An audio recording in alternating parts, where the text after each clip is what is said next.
प्राण प्रतिष्ठा एक प्रक्रिया है, एक जीवंत प्रक्रिया है। ये ऐसा ही है जैसे अगर आप मिट्टी को भोजन में बदल दें तो हम उसे कृषि कहते हैं। आप भोजन को मांस और हड्डी में बदल दें तो हम उसे पाचन या एकीकरण कहते हैं। अगर आप मांस को मिट्टी में बदल दें तो हम इसे अंतिम संस्कार कहते हैं। या अगर आप इस मांस को, यहां तक कि पत्थर या खाली स्पेस को एक दिव्य संभावना में बदल सकें तो उसे प्राण प्रतिष्ठा कहा जाता है।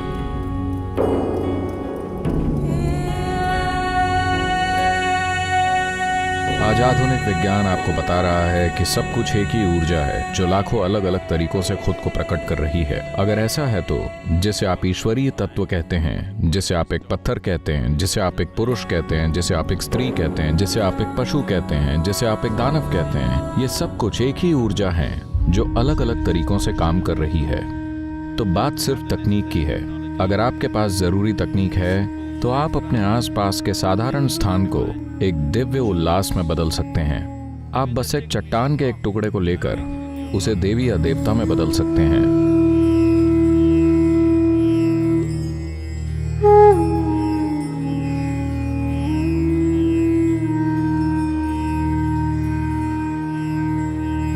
तो ये है प्राण प्रतिष्ठा की तकनीक। विशेष रूप से भारतीय संस्कृति में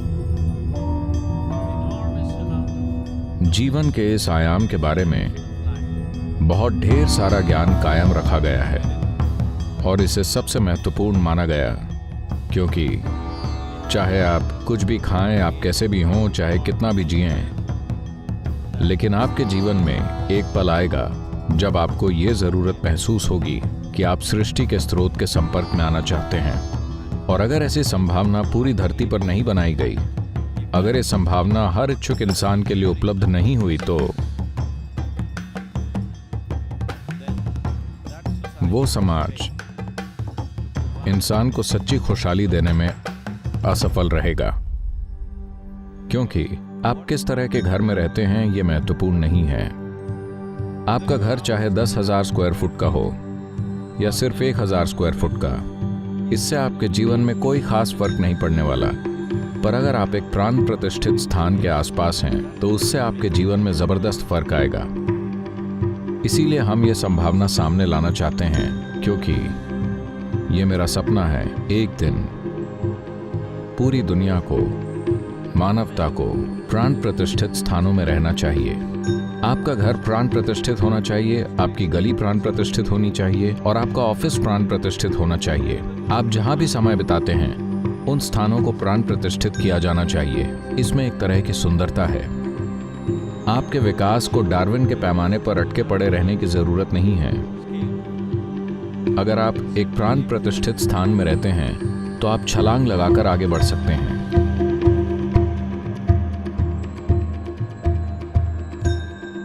इस साल 9 अक्टूबर को हम नाग प्राण प्रतिष्ठित करेंगे। इसकी घोषणा हो चुकी है। बेंगलोर सेंटर में सबसे पहले जिस चीज की प्राण प्रतिष्ठा की जा रही है वो नाग है।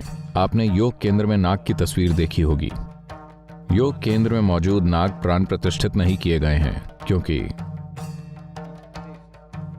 उन्हें ज्योमेट्री के हिसाब से ऐसी जगह पर रखा गया है कि इनके ठीक पीछे 3 ठोस पारे के लिंग हैं और ध्यान लिंग भी है। वो इन सभी के साथ एक सीध में है, तो वो अपने आप विकसित होगा। लेकिन बैंगलोर वाले नाग में एक बीज कोश है जिसे ठोस पारे से बनाया गया है। इसकी एक संपूर्ण प्राण प्रतिष्ठा होगी। जो व्यक्ति बोध को बढ़ाना चाहता है उसके लिए नाग बहुत महत्वपूर्ण है। आज अगर आपकी शारीरिक आंखों से भी अगर आप 50% बेहतर देख पाएं, अगर आप 50% बेहतर सुन पाएं, आपकी सूंघने, स्वाद लेने, स्पर्श करने की शक्ति 50% बेहतर हो जाए, तो क्या आपका जीवन काफी बेहतर होगा, चाहे बात शारीरिक ही हो। हाँ, तो अगर आप उन चीजों को देख और महसूस कर पाएं जो भौतिकता से परे हैं, तब जीवन बहुत ऊंचे स्तर पर पहुंच जाता है। ऐसा बातें सुनने से और जानकारी जमा करने से नहीं होता। नहीं, जानकारी कुछ समय के बाद एक बोझ बन जाती है, बोध। तो इसीलिए सबसे पहले हम नाग की रचना कर रहे हैं।